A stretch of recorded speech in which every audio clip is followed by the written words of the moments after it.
Hey guys, what's going on? It's Mario. It's been a while since I've done a video of a sort, and it's not because I hate YouTube, it's because I get lazy.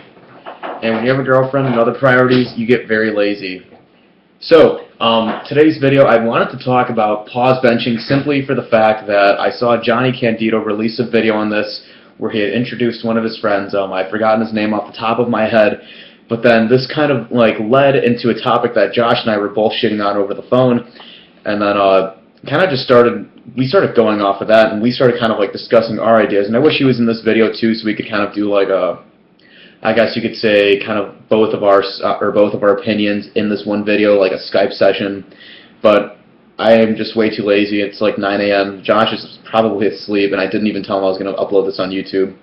And this is the topic of pause benching, and is it relevant for natural lifters, strength athletes of the sort, and or your regular gym trainee. And I'm going to go ahead right off the bat and say yes. I don't care if your goal is not powerlifting. I don't care if your goal is bodybuilding.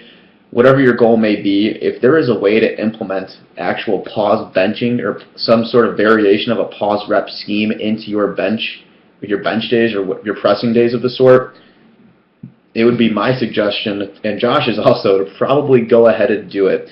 And we say this because, again, pause benching for me is something that I wish I had started doing more of when I first got into lifting. I'll admit, I did a lot of touch and go stuff, but now when I look back at it, pause benching for me is a true feat of strength in that if I'm, let's say, testing out a new PR on my bench, right, and I'm not going to go ahead and just I'm not going to just touch and go, For me personally, I'd have to pause bench just at the top, at least a quick breath, and then I know to myself, okay, that is a true feat of strength. That is, a complete bench, in my opinion.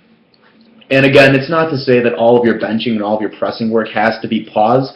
However, there tends to be more of a benefit, and you tend to notice that there are stronger athletes, and anyone that's, I'm going to say this right off the bat, every strong motherfucker that I have ever seen benching always, 90% of the time at least in my experience, always implements pause reps or pause benching of some sort, and these are the guys that are able to press decent amounts of weight relative to their body weight. So I'm not saying touch and go has no benefits. However, if you're going to do your touch and go stuff, it would probably be best to do it after your heavy sets. So let's say you have 3 sets of 5, or if you're doing some DUP, 30 sets of 2. I'm kidding, but after you do your, let's say, your main work for the day, your main heavy work, if you want to finish off your light work with, your accessory work, feel free to do it with touch and go, because you're obviously working with a lighter percentage of your 1 rep max or your last training max, whatever it may be.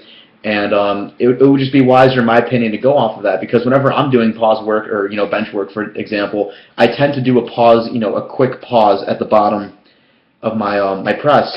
And this is something I've been doing for the past few months, and I'll admit, I believe, again, this sounds like an anecdotal thing, and I know there is research on pause reps, I believe it is, yes, pause schemes, in that it overall makes you a stronger lifter. And again, ask any power lifter, oh, do you pause? You're never going to bump into a power lifter that says, oh yeah, I don't do any pause work.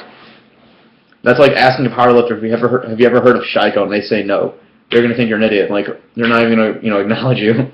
But again, wow, I'm jumping off topic here. Implement pause work. Implement it on your heavy days, on your main bench days, the days where you're going heavy, and the days that hey, maybe I could actually implement this into my work. So maybe 1 week, you're doing pause benching. Another week, you're doing, let's say, maybe touch and go type accessory work. That'd be my suggestion. If you have any questions in the comment box or anything, feel free to put them down below. And if you want to see me have a smoking session again with Michelle or any few characters you may have in mind, please do comment.